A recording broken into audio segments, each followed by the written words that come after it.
a ina ka turo wannan notin? A ina yake? Mun wajen sikiyari da Wajen a wajen fanka ka turo ni.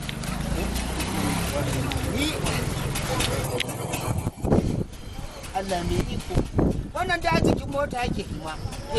a wajen sikiyari Kuma ka kwanto shi. Amma wannan moti a ina ko yake a jikin mota. injin nan zai sauku yau kuwa. Wato ai ka san aikin da aka kawo mai wahala ne. A'a don gudu. Ma a je har karfe 5 na dare. Assalamu alaikum. Wai har yanzu ba a gama wannan aikin bane sauri ne da an je gida ne wanka Ka na san dawo. Alhaji wannan aikin akwai wahala. Alƙur'an akwai wahala. To amma a ce tun wajen karfe 11 ake aiki har Mun la'asar. taba can gurin. Amma ni abin da Yanzu da aka shirin ma mu sauke injin mu. Inji me kai a taba inji? to Alhaji wannan notin Wannan a mu ina sai yake a ne. maida shi sai Ya ku da kuke aikin ba ku san inda ku kwanto shi ba. Sai ni da ban san ma me injin ba. Ni dai aiki nan hau mota ko sai ku ce mun aina to ku da ku kwanto shi aina ku kwanto shi. To ai mu dai mun kwanto ne dai a jikin mota. aikin ka mai wahala ne. Akwai wahala. Wannan gyara na Aka kwanto. ku masu gyara ne ko mahaukata ne ku. Gyara kuke yi ko hauka kuke yi?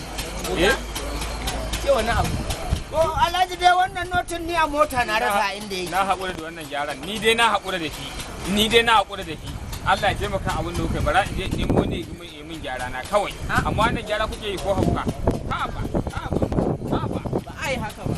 an kwanta birki an kwanta inji ga yi kokarin kwanta lagireto ake yi to duk ne ni fa kawai cewa ne Ai kai ka kwanto notin nan sai da na ce ma a ina wannan notin yake ka kwanto. ta baba ma kuke ma ku san inda ma don ta yake ba A wajen ina yake?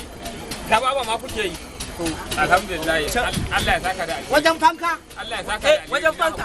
ko wajen sikiyari? Na haƙura, Wajen na sikiyari. A to ai ka ga mun gaskiya ni ne na zan haƙura da gani. wannan gyaran na haƙura da ha ba To Alhaji yi kenan. Wajen sikiyari yake. kaga inda suka ban ƙarahi Wajen Wallahi sikiyari ka yake. ja mana. wannan mahaukata ne Gafara. kanika Kai ka ja na mun. yafe na yafe